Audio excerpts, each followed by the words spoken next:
تو نبی صلی اللہ علیہ وسلم کا چیپٹر 5ویں کلاس سے لے کے ماسٹرز تک کمپلسری قرار دیا. وہ جو پنجاب کا آج کل ایک نومولود وزیر داخلہ آیا ہے, اس نے آ کر 6 سے 9ویں تک رہنے دیا اور 9ویں سے لے کر 16ویں تک ماسٹرز تک اس چیپٹر کو جو نبی پاک صلی اللہ علیہ وسلم کی سیرت سے متعلق ہے اسے ختم کر دیا. مجھے بتاؤ ہم کن گراؤنڈز پر ان کا ساتھ دیں؟ کیا اس نواز شریف نے ہمارے جرنیلز کے نام نہیں لیے؟ جب ٹی ٹی پی پاکستان کے اندر قتل عام کر رہی تھی تو یہ نواز شریف اور اس کے ساتھ ملیٹنٹ بینڈ آؤٹ لیٹ اس کے الائڈ سے یہ وہاں پر بیٹھ کر افواج پاکستان کے جوانوں کے گلے کاٹنے والوں پر خوشی کے شادیاں بجاتے تھے. یہ ملا عمر سے کون ملا جا کر, اسامہ بن لادن سے کون ملا جا کر, جس کو پوری دنیا دہشت گرد کہتی ہے, اس کا پیسہ اس نواز شریف نے لیا, ہم نے نہیں لیا. اس کا پیسہ کسی اور نے نہیں لیا. تو جب دہشت گردوں کے ساتھ تم بیٹھو, قاتلوں کے ساتھ تم بیٹھو, تکفیریوں کے ساتھ تم بیٹھو, بینڈ آؤٹ لیٹس کے خلاف تم بیٹھو ان کے ساتھ جا کر, تو میرے بھائیوں غدار تم ہو, ہم نہیں ہیں. اگر ہم غدار ہیں تو غداری میں پھر ہمیں پھانسی کے پھندے پر چڑھاؤ.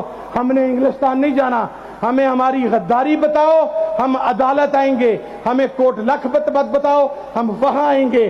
ہمیں اڈیالہ بتاؤ, ہم وہاں آئیں گے.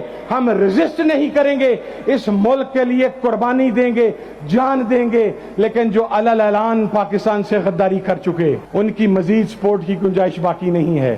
کہ اس نے قرآن پاک کی تعلیم کو لازمی قرار دیا, نہ صرف پرائیویٹ سیکٹر میں لازمی قرار دیا بلکہ پبلک گورنمنٹ سیکٹر کے اندر بھی لازمی قرار دیا. اس کی گورنمنٹ گئی, نہ تو اس کے پلیٹلیٹس نیچے گئے, نہ اس کا کوئی گارنٹر آیا, نہ قطر بچانے آیا, نہ سعودی عرب بچانے آیا, نہ امریکہ بچانے آیا. وہ آج بھی اسی ملک کی سڑکوں پر دھکے کھا رہا ہے. تم سے اس وجہ سے بھی 1000 درجے بہتر ہے. عمران خان چنگا ہو, وہ ماڑا ہو, اس نے کہا میں اسرائیل کو نہیں مانوں گا, ہم اس کے ساتھ ہیں.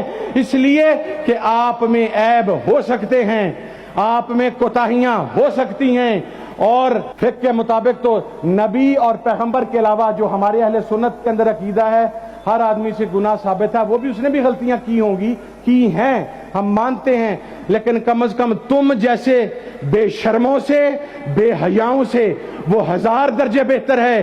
جب وہ نبی و آخر الزمان کی دھرتی پر جاتا ہے تو گرمی میں ننگے پاؤں جاتا ہے, اور تمہارا کمال یہ ہے کہ جب تم اللہ کے گھر کے اندر بیٹھتے ہو. پہلے مجھے یہ کہا گیا کہ جی آپ نے وہ نواز شریف کے ڈاکومنٹ کی بات کیسے کی. میرے پاس وہ ڈرافٹ موجود ہے جس میں یہ حرم شریف میں بیٹھ کے کہتا تھا کہ میں نے کوئی ایگریمنٹ نہیں کیا جی, مجھے تو زبردستی نکال دیا گیا جی. راجہ صاحب فرمائیں, میں وہ فائلڈ نمبر ڈاکومنٹ مجھے یہاں سے فیصل آباد سے منگوانے میں, وہ واٹس ایپ ہونے میں آدھا گھنٹہ لگے گا. میں سیشن ختم ہونے سے پہلے وہ فائلڈ ڈاکومنٹ آپ کے سامنے لے آتا ہوں.